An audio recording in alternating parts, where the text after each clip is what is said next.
اللهم صل على حبيبنا محمد وعلى آله وصحبه أجمعين. اللهم صل على حبيبنا محمد وعلى آله وصحبه أجمعين. اللهم صل على حبيبنا محمد وعلى آله وصحبه أجمعين. بسم الله الرحمن الرحيم. السلام عليكم ورحمة الله وبركاته. Bismillah, Alhamdulillah, wassalatu wassalamu ala habibillah wa ala alihi wa sahbihi wa mawalah. Subhanaka la ilma lana illa ma 'allamtana innaka antal alimul hakim wa la hawla wa la quwwata illa billahil aliyyil azim. Allahumma rabbi syrah lana sudurana. Ya Allah, lapangkanlah hati-hati kami. Wa yassir lana umurana. Permudahkanlah segala urusan kami. Wahlul uqdatan min alsinatina. Bukakanlah ya Allah apa jua ikatan yang ada pada lidah-lidah kami. Yafqahu aqwalana, agar boleh difahami segala tutur bicara kami. Allahumma faqqihna fid din. Ya Allah, berikanlah kepada kami pemahaman di dalam urusan agama. Wa'allimna ta'wil, ajarkanlah kepada kami pemahaman Al-Quran. Allahumma inna nas'aluka ilman nafi'a. Kepadamu ya Allah kami meminta ilmu yang bermanfaat. Wa rizqan wasi'an tayyiba. Rezeki yang luas, melimpah ruah, lagi halal, bersih, suci. Wa amalan mutaqabbala. Amalan yang engkau terima daripada kami. Wa shifa'an min kulli da', dan sembuh daripada segala jenis penyakit. Amin ya rabbal alamin. Alhamdulillah, semua Alhamdulillah. Apa khabar semua? Selamat malam. Semalam kita tak sempat nak buat perkongsian sirah. Namun seperti biasa kita usaha setiap malam jam 11 malam untuk berkongsi daripada kitab Sirah Nabawiyah Ar-Rahiqul Makhtum, dan kita dah tiba pada muka surat yang ke-673.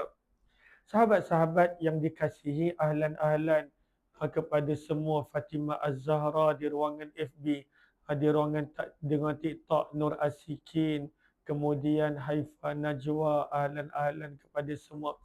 Maka sirah Nabi SAW adalah sangat penting kerana baginda Nabi SAW Allah utus memang untuk kita contohi dan teladani. Manusia memang mudah untuk mengikut manusia lain. Itu adalah sifat semula jadi manusia.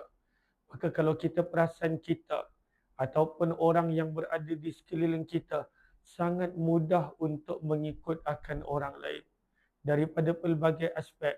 Ada orang yang ikut orang lain daripada sudut makan minum.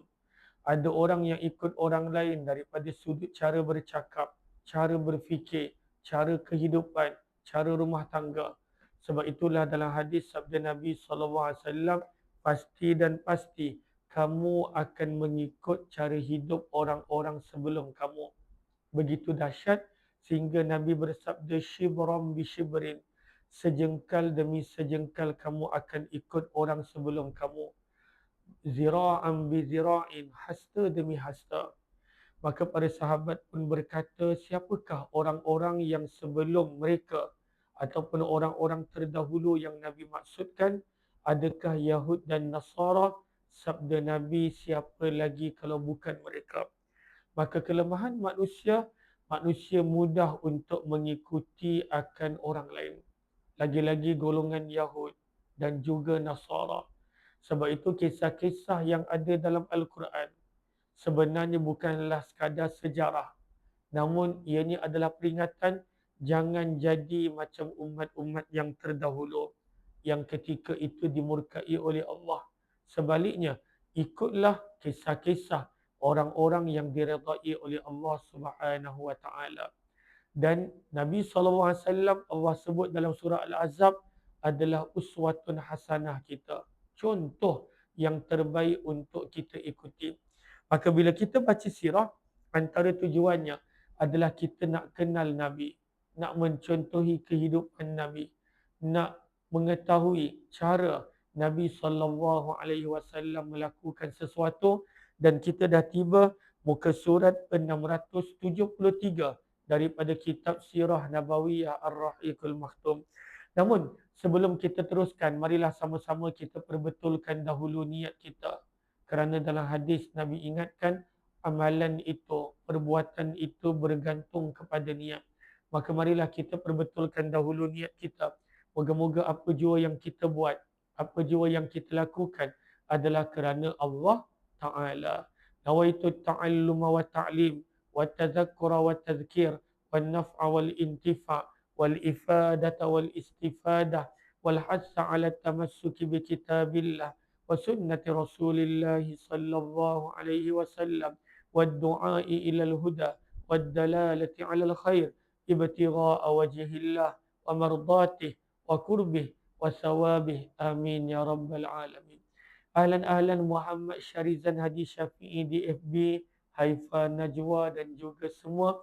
Mohon dia sebaik bantu share, bantu untuk kongsi ke rakan-rakan dan sebarluaskan. Kita berada pada tahun yang ke-8 Hijrah daripada kehidupan Nabi. Saat ini kita berada pada bulan Jamadil Awal, tahun yang ke-8 Hijrah.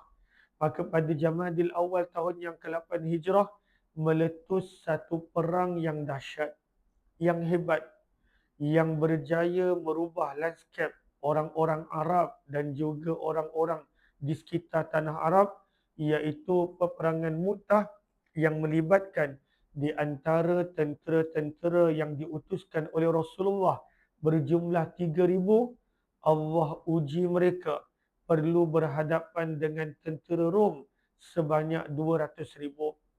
Maka kita telah terangkan sebelum ini kenapa Nabi gerakkan tentera sebanyak 3,000.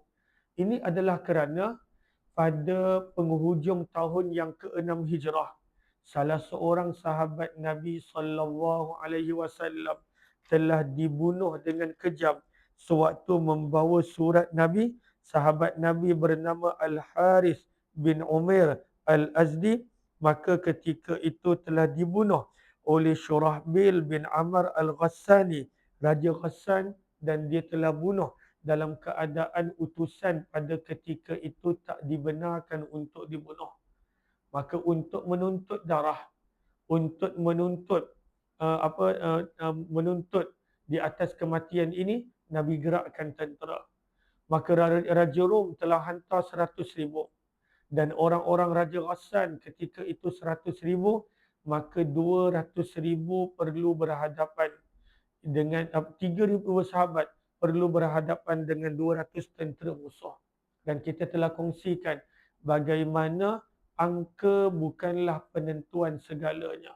Sebagaimana ayat Al-Quran surah Al-Baqarah, Allah ingatkan berkali-kali, kam min fi'atin qalilah, berapa banyak pasukan yang kecil, ghalabat, boleh mengalahkan, fi'atan kathirah, pasukan yang lebih besar, biiznillah, kerana semuanya berlaku dengan izin dan ketentuan Allah.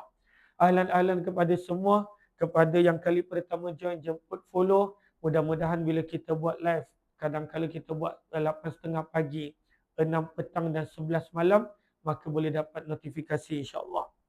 Kita sedang berkongsi tentang tajuk panglima-panglima pasukan ini. Maka Nabi SAW dalam perang Mu'tah, Nabi melantik 3 panglima. Dan penulis kitab nak kita menghayati kehebatan ketiga pahlawan yang dilantik panglima oleh Nabi SAW. Kerana last kali, kenapa panglima penting, pemimpin penting? Sebab setiap keputusan pemimpin itu akan diikuti oleh orang bawahan dia. Pemimpin yang hebat, maka orang bawahannya juga akan menjadi hebat. Maka panglima yang pertama Nabi lantik dalam peperangan Mu'tah ini adalah Zaid bin Harithah. Kita telah baca gelaran dia, kata para ulama, adalah Hibbu Rasulillah, orang yang dicintai oleh Nabi SAW. Maka Nabi sayang kepada Zaid bin Harithah, bahkan dia pernah namanya dikenali Zaid bin Muhammad kerana dia anak angkat Nabi SAW. Kata penulis kitab, muka surat 673 perenggan yang kedua. Kata penulis kitab, Zaid bin Harithah menampilkan kejagoan yang tiada banding. Maka beliau terus-menerus berjuang sehingga terperosok ke dalam tusukan lembing-lembing musuh, lalu akhirnya gugur syahid. Maka syahid, panglima pertama yang Nabi lantik, orang yang Nabi sayang, orang yang Nabi cintai, Zaid bin Harithah radhiyallahu taala anhu, maka syahidlah panglima yang pertama. Kata penulis kitab, bahagian tu kita dah baca. Tak kala itu datanglah panglima kedua yang Nabi lantik, Ja'far bin Abi Talib, lalu mengambil bendera pasukan dan berjuang dengan hebat tanpa ada tolok banding. Ja'far bin Abi Talib ni siapa? Maka kata para ulama sirah, beliau adalah sepupu Nabi SAW. Sepupu Nabi. Maka beliau berhijrah ke Habsyah ketika Nabi masih di Mekah dan dia hanya baru balik awal tahun 7 hijrah ke Madinah. Tak lama dia sempat duduk di Madinah. Ja'far bin Abi Talib pulang daripada Habsyah dan datang ke Madinah awal tahun yang ke-7 hijrah. Dan pertengahan tahun yang ke-8 hijrah, Jamadil Awal, beliau telah gugur syahid. Ja'far bin Abi Talib, adik-beradik dengan Sayyidina Ali bin Abi Talib, anak kepada pakcik Nabi Abu Talib. Ja'far bin Abi Talib sangat berani. Kita ketika mana Nabi menghantar surat kepada ketika mana orang Quraisy minta Raja Najasyi pulangkan balik sahabat-sahabat Nabi, kita telah baca bagaimana fasihnya, bagaimana hebatnya kata-kata Ja'far bin Abi Talib kepada Raja Najasyi. Ja'far bin Abi Talib, maka beliau terkenal dengan kepetahan dia, terkenal dengan sangat berani. Maka bila Zaid bin Harithah syahid gugur, maka datanglah panglima yang kedua Nabi lantik, Ja'far bin Abi Talib radhiyallahu taala anhu.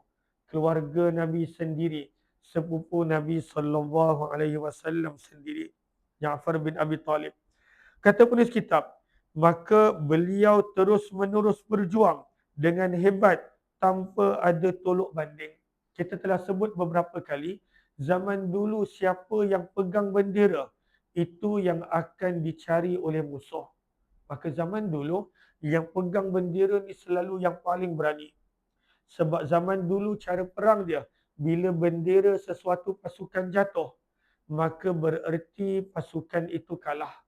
Maka sebab itu yang pegang bendera ni yang paling berani. Sebab dia akan menjadi sasaran musuh. Dia ketika itu akan diserang oleh musuh. Maka yang memegang bendera adalah panglima-panglima yang berani. Maka ini zaman dulu punya cara perang. Maka Ja'far bin Abi Talib satu tangan dia pegang bendera. Tangan yang kedua ketika itu memegang pedang. Dan diasap bertali arus oleh musuh. Allahumma salli ala Muhammad. Daripada sini kita belajar satu pengajaran. Maka seseorang itu lagi tinggi tanggungjawab dia. Lagi tinggi tanggungjawabnya. Lagi tinggi kedudukan dia. Maka lagi-lagilah ia akan menjadi sasaran musuh. Sasaran musuh. Sebab itu kalau kita tengok seseorang itu lagi tinggi kedudukan. Lagi ketika itu bersungguh memperjuangkan agama. Lagi-lagilah akan menjadi sasaran musuh. Maka Zaid bin Harithah syahid, maka penggantinya adalah Ja'far bin Abi Talib radhiyallahu taala anhu. Kata penulis kitab, apabila keadaan perang semakin dahsyat, ketika itu mula-mula dia naik kuda, beraninya Ja'far bin Abi Talib, dia terjun turun daripada kudanya dan berperang dalam keadaan berjalan kaki. Ketika mana kudanya diasap, beliau telah mula dikepung sebab musuh lagi ramai. Musuh 200,000, tentera Islam hanya 3,000. Maka dia ketika itu dengan berani turun daripada kuda. Tak lari, tak lari. Kita kalaulah dah diasap, diuji, maka mungkin kita lari, berundur. Para sahabat tidak. Mereka memang mengejar syahid. Sahabat ni dahsyat. Luar biasa. Memang mencari syahid. Memang mencari syahid. Sebab itu Nabi ingatkan umat Islam akan menjadi lemah apabila ada dua penyakit wahan. Akan jadi lemah. Maka apakah dua penyakit wahan yang menjadikan umat Islam lemah? Walaupun ramai, sabda Nabi sebanyak buih di lautan. Maka yang menjadikan umat Islam lemah melalui penyakit wahan, sabda Nabi SAW adalah kerana terlalu cintakan dunia. Maka cintakan dunia ketika itu melemahkan umat Islam. Iman tu jadi lemah. Keyakinan kepada Allah jadi lemah. Sebab itu bila iman lemah, Nabi sebut dalam hadis yang lain, ada orang yang pada waktu pagi beriman, yusbihu mu'mina. Petang hari yang sama, dia boleh jadi kafir. Wa yumsi kafirah. Ada orang sabda Nabi, petang beriman, yumsi mu'mina. Pagi dia jadi kafir. Maka apakah sebab yang menjadikan iman begitu murah? Agama ketika itu mudah berubah. Tak ada sebab lain, sabda Nabi, kerana manusia sanggup menjual agama untuk dunia. Maka dalam hadis perkataan dia adalah yabi'u dinahu bi'aradin minad dunya. Bila manusia ni mencintai dunia, agama pun disanggup jual. Allahu Akbar. Maka apabila manusia itu mencintai dunia berlebihan, datanglah penyakit wahan. Dan itu menjadi asbab lemah. Asbab lemah. Lagi cinta dunia, lagi lemah. Sebab itu ada orang yang apabila dia cintakan jawatan, cintakan kemasyhuran, cintakan kekayaan, cintakan macam-macam, lagi lemah. Maka lagi senang ketika itu untuk dijatuhkan. Lagi senang untuk digunakan. Lagi senang untuk dia ketika itu dipegang oleh orang-orang yang ada kepentingan. Dan yang kedua, yang menjadikan umat Islam lemah, sabda Nabi adalah penyakit wahan yang kedua, takut mati. Tapi para sahabat tak begitu. Para sahabat, kita belajar dalam perang Mu'tah, mereka memang mengejar syahid. Maka Abdullah bin Rawaha bila kudanya dah tak mampu bergerak, dikepung.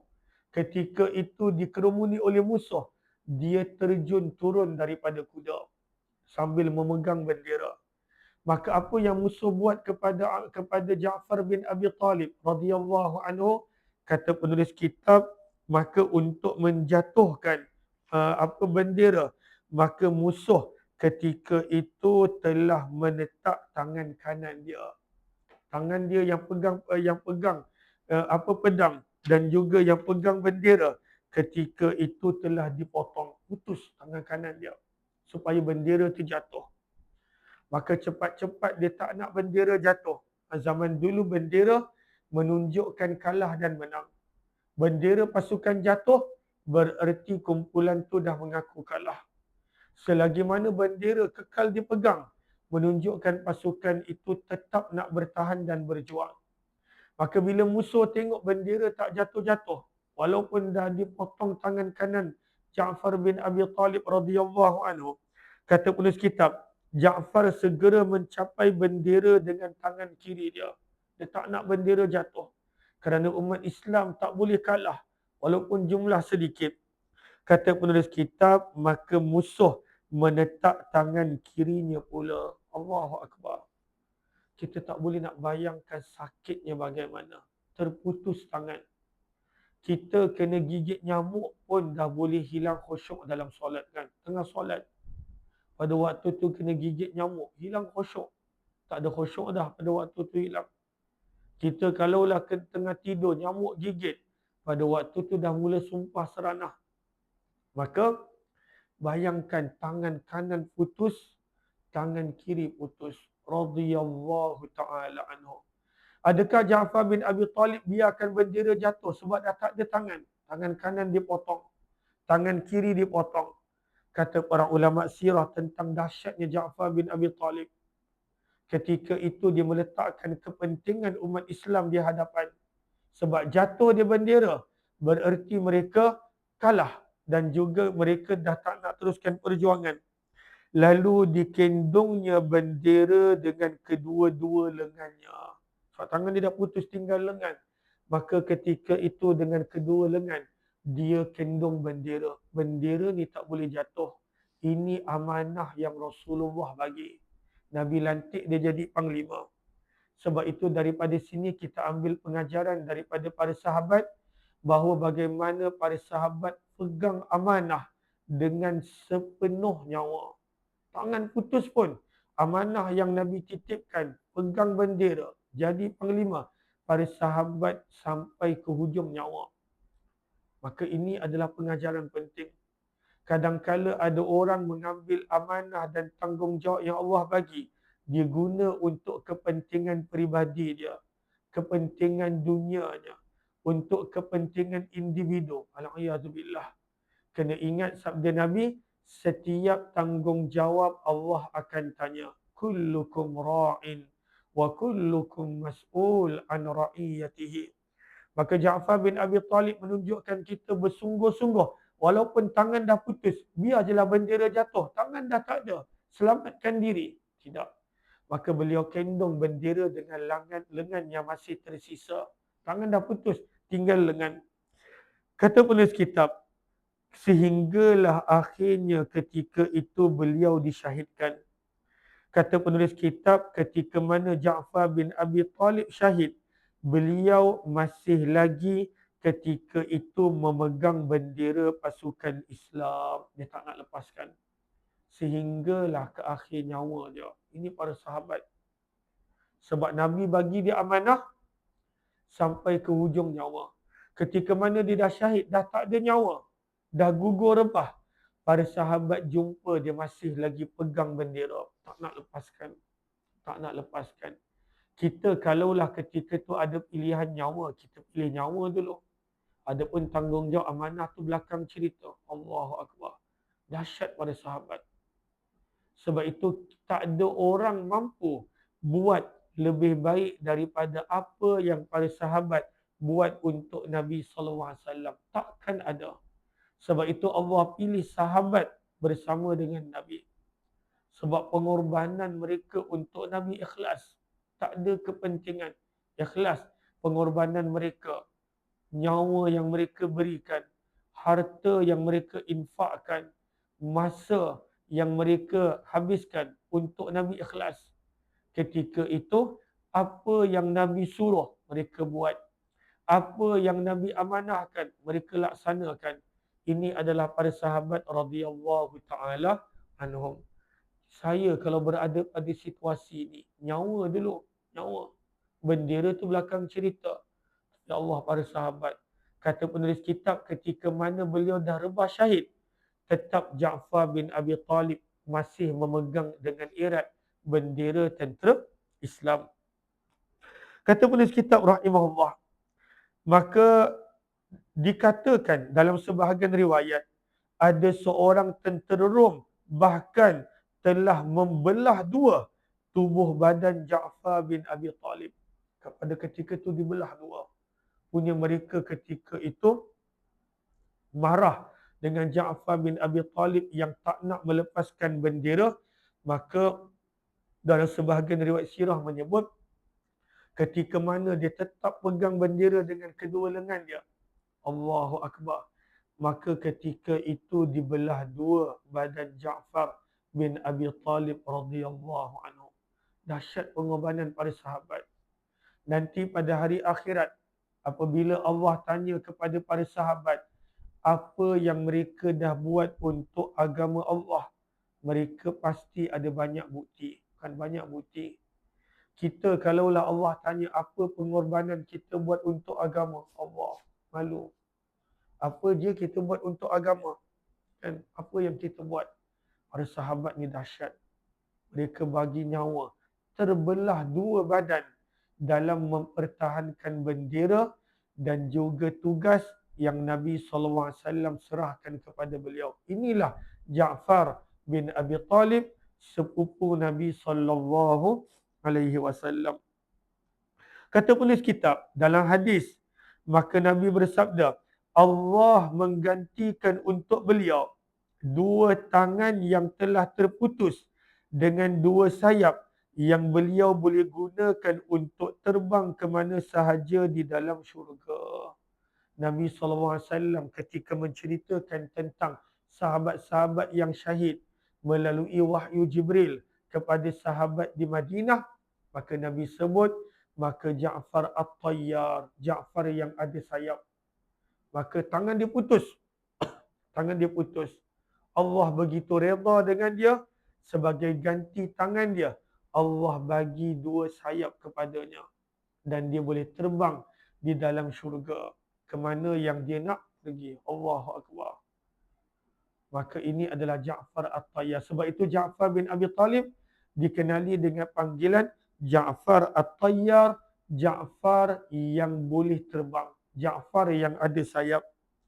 Beliau juga dikenali dalam sirah dengan Ja'far Zujinahain, Ja'far yang mempunyai dua sayap. Dahsyat, dahsyat pengorbanan para sahabat. Maka mereka dah dijanjikan syurga dengan pengorbanan mereka. Allahu Akbar. Terputus kedua tangan. Terputus kedua tangan. Ini adalah Ja'far bin Abi Talib. Imam Al-Bukhari meriwayatkan daripada Nafi'.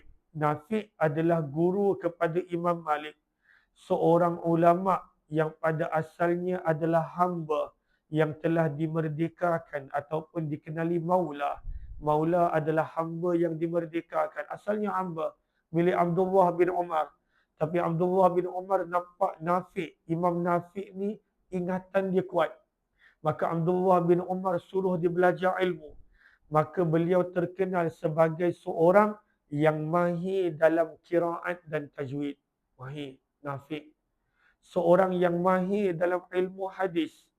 Seorang yang mahir dalam fiqh dan banyak ilmu. Maka beliau adalah guru kepada Imam Malik. Walaupun pada asalnya adalah hamba. Ilmu memuliakan manusia. Ilmu. Sebab itu kalau kita lihat Allah ketika nak tunjukkan Nabi Adam ini mulia daripada malaikat. Firman Allah dalam suratul Baqarah, Allah ajarkan ilmu kepada Nabi Adam. Wa'allama. Dan Allah mengajarkan ilmu kepada Nabi Adam akan ilmu nama-nama. Maka ilmu memuliakan manusia. Sebab itu orang Islam dan juga kita, maka janganlah berhenti belajar ilmu. Ilmu agama, ilmu dunia, jangan pernah berhenti belajar ilmu. Ilmu memuliakan manusia. Maka Imam Nafi' rahimahullah, guru kepada Imam Malik, asalnya adalah hamba yang dimerdekakan. Namun kemuliaannya terletak pada ilmu yang beliau ketahui. Maka beliau adalah guru kepada Imam Malik, anak murid kepada sahabat Nabi Abdullah bin Umar. Maka Allahumma salli ala Sayyidina Muhammad. Imam Al-Bukhari meriwayatkan daripada Nafi' bahawa Abdullah bin Umar memberitahunya yang dia berada dekat dengan Ja'far bin Abi Talib pada perang Mu'tah. Dia ada dekat dengan Ja'far.